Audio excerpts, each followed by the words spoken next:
Kota Budi 95 daripada 300 jadi 200. Daripada 200 mungkin akan jadi 150 liter je korang akan dapat sebulan. Apa kata korang dalam hal ni? Komen dulu. Korang setuju ke tak? Okay. So guys, Assalamualaikum dan salam sejahtera kepada korang semua yang sudah menonton Saja Sembang. Itu kata Timbalan Menteri Kewangan. Dia ada beritahu Kota Budi 95 mungkin. Tapi aku yakin benda ni akan jadi. Walaupun sebelum ni konten aku ada buat pasal kota-kota ni, yang mana kemungkinan kota limit benda itu daripada RM1.99 tu dia akan jadi RM2 something lah. Dia akan naik, dia akan tarik sikit subsidi sebab tak boleh menampung. Okay, dan banyaklah alasan-alasan yang kalau kita tengok di paparan artikel yang mana mengatakan daripada pakar ekonomi katakan kesian kerajaan menanggung beban sekian-sekian begitu banyak bla bla, keluarlah statement mengatakan 1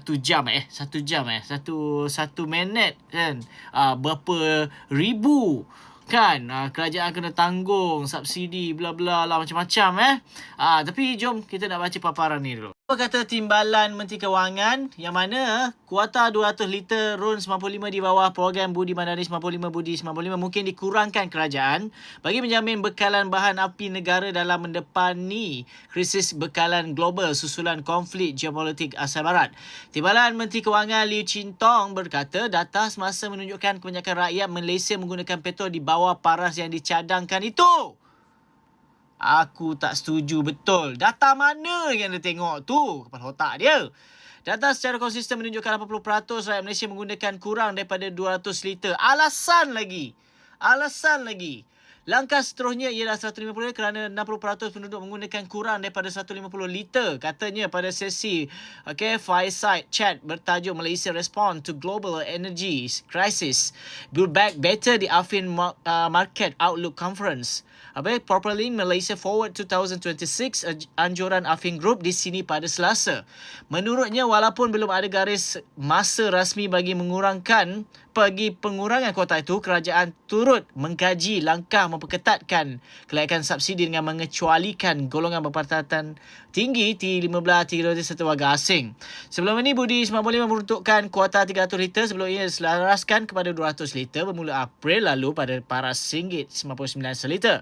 Perbelanjaan bulanan kerajaan untuk subsidi bahan api telah melonjak hampir 10 kali ganda. Ni aku cakap diungkit tu. Apabila harga minyak mentah melonjak dengan peningkatan mendadak dalam konflik geopolitik Asia Barat pada akhir Februari. Ujar Chin Tong, program ini perlu dilihat sebagai alat pengurusan permintaan bukan sekadar skim subsidi, memandangkan negara perlu memastikan bekalan domestik kekal stabil sekiranya krisis geopolitik berlarutan. Beliau turut memaklumkan bahawa kemaskini terakhir kerajaan menunjukkan bekalan minyak negara dijamin mencukupi sehingga awal Julai. Dalam masa yang sama, beliau menegaskan kerajaan mahu memastikan kepulauan rentan seperti penunggang motosikal dan isi rumah berpendapatan rendah terus menikmati akses kepada bahan api bersubsidi. Dari sudut politik, saya mahu memastikan penunggang motosikal terus menikmati kadar subsidi tinggi. Mereka menggunakan sekitar 50 liter sebulan. Kepala otak engkau. Ini penting kerana jika golongan rentan terkesan dengan kelaikan harga, kesan politik dan sosialnya juga besarnya, katanya. Ahli Parlimen Iskandar Puteri itu melakukan kajian masih perancangan mekanisme. Korang rasa korang agree tak, setuju tak dengan kenyataan ni? Kerajaan ni sentiasa ada alasan je berdasarkan data lah. Daripada hari tu 300 liter. Bila dia nak kurangkan, dia bagi tahu. Pengurangan disebabkan kalau lihat kepada data ini 200 liter penggunaan ke bawah. Lepas 300 liter ke bawah. So kita buat 200 liter. So bila dia 200 liter nak turun ke bawah, dia ada data dia pula. Mengatakan banyak pengguna 80% guna hanya 200 liter ke bawah pula. Dia macam itulah. Lepas ni dah 150 dia akan kurangkan.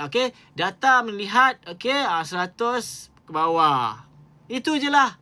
Mentang-mentang kita tak boleh nampak data tu, dia boleh buat dia punya ceritanya kepada umum. Aku pun lepas ni aku nak buat macam tu lah.